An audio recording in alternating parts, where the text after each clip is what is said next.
dirty.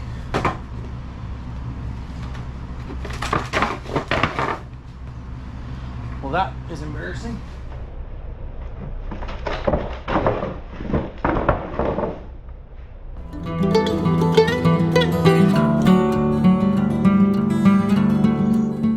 Welcome back, guys. Today I decided I'm going to start on a new series, and this is going to take me some time. I'm not going to rush through it. I'm going to sprinkle in other videos completely unrelated.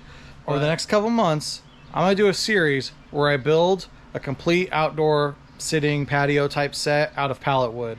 I'm going to build all the pieces to it. I'm going to have a couple chairs. I'm going to have a coffee table, maybe a little end table.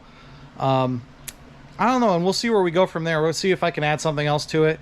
I expect it to take me a couple months because I'm almost positive I don't have enough pallet wood right now. So not only is it just going to take time, and I want to take time with this and kind of explore and run this series through and you know, have something of some continuity for us to come back to. But yeah, I'll actually probably need to be getting more supplies than what I have now. So today is step one, and I'm going to take this nice and slow. I'm going to start with one of them that I think is going to be an easier one. So I'm going to start out today with a coffee table. So I'm not going to complete the coffee table today either, and I'll show you why when we get into it. But yeah, so first I have pulled all the nails from most of my boards. This coffee table is going to be 16 inches tall. Well, I take that back. It's going to be 16 inches plus the boards that go on top. So it'll be 16 plus. Let's call it 17 inches tall. It's going to be 18 inches wide, and it's going to be 38 inches long, and that's only because that's slightly short of a traditional coffee table, but I'm okay with it for this outdoor patio set situation out of pallet wood, because I'm going with 38, well, just under 38, because that's what these are. These are the length of almost all of the framework boards for the pallets I've got, but I think it'll be okay. It's gonna be the right length. It's gonna be the right length for it. So anyways, of course, I've already got the nails out, as many as I could. Some of them stripped and I had to pound them in, so I have to watch real carefully when I am using my saws and stuff. I don't want to chop up on these on a spot where I have a nail in it.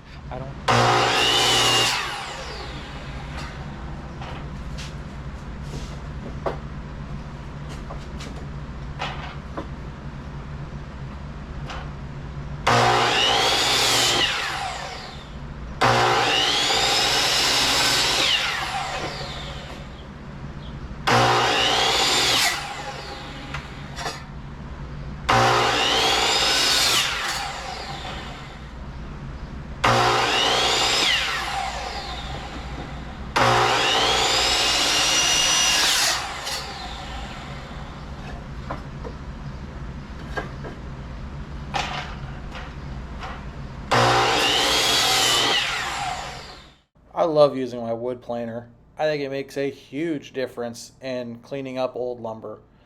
But a couple things to notice is I'm wearing Ear Pro. The noise is almost unbearable with this. It's extremely loud, so definitely get yourself some ear protection. Also, if you've never used one, notice I'm making several passes, and each time I'm adjusting the height, you know, because some of the higher points might get shaved off, but then in your lower spots you're still left with a uneven surface. So that's how I use it. And then of course it makes a huge mess, and I think using a leaf blower is always the best way to clean up. Okay, so now we got our wood all cleaned up and ready to go, and we're going to get this structure, the framing, built on this. We have our two cross beams, our four legs, and just to show you what this, that's what this pallet wood looks like. No, I did not run it and plane it, you know, either of the edges. Actually, that end was cut with the saw, so there are spots that are still surface, pallet surface, whatever, but that's what it looks like when the wood is planed. So the majority of it is cleaned up a lot better than it was. So we're gonna get started here. So in starting this framework, I'm gonna lay it down flat on the ground. That way I can get it as perfectly lined up as possible, and so that I'm shooting my nails down and not trying to hold it and have my hand in the way or anything. I think this is the safest way.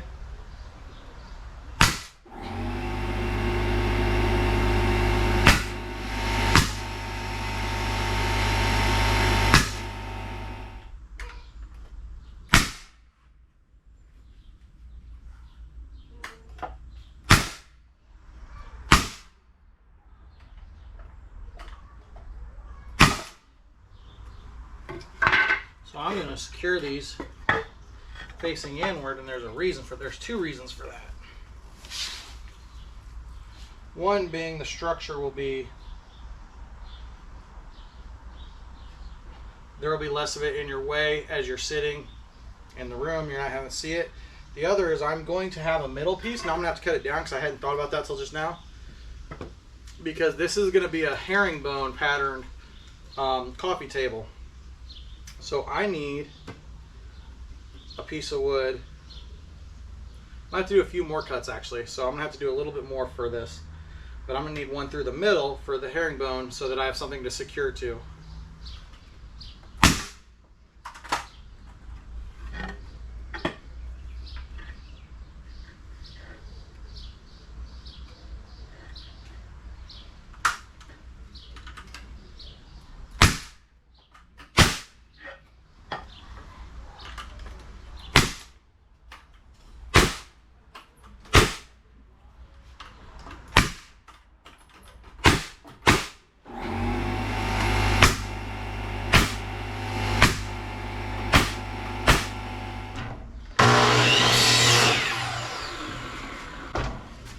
Of course, unplug these tools while I'm not using them.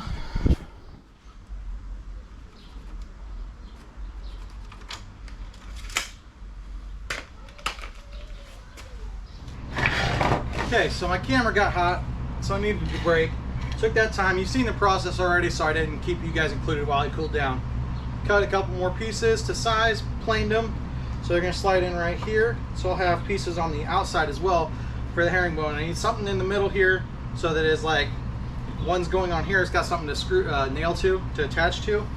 But I also need something on the edges for the same reason. As I get out here, I don't want an edge that's just completely loose. So this is going to give me some edge support for this as like you're setting your drinks or anything heavy on it, as well as having one right here in the middle.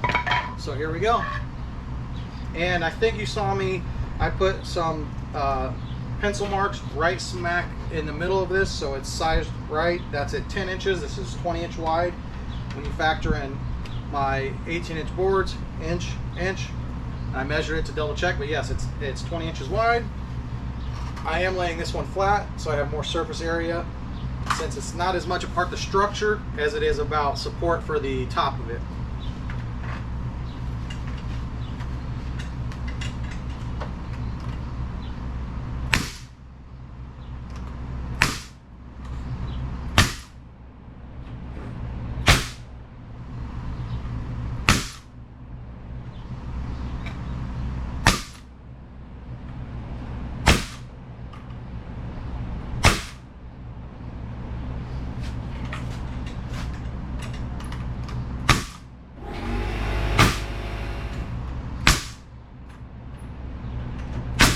Of course, being extremely cautious that my arm, hands, everything's out of the way. You never know when a nail with this is going to go through. All right.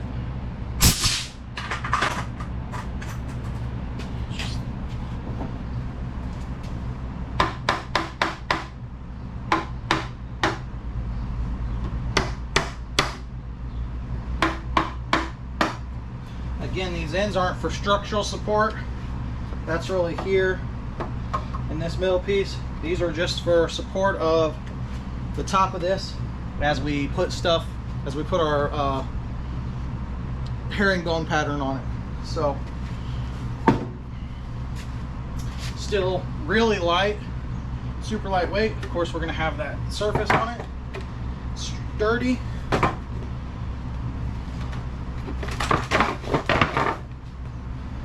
Well, that is embarrassing. That's not going to go on the video. Show you guys, it's very sturdy. Yeah, looking good. However, this is a moment we got to pause on the build for today, because this is going to be an outdoor piece of furniture. So I'm going to set it outside here in a minute. We're going to polyurethane the part of this we have now.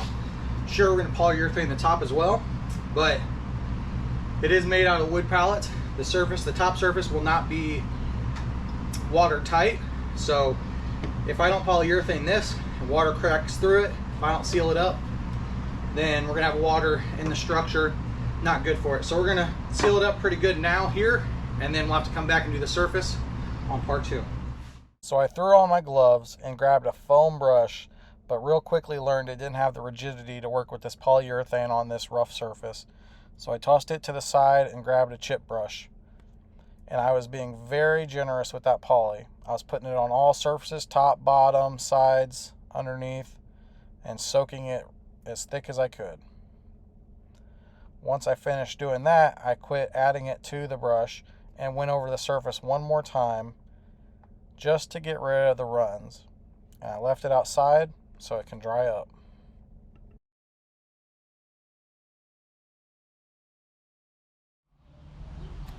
Okay guys, that's gonna do it for today. I'm gonna let this sit in the sun, dry.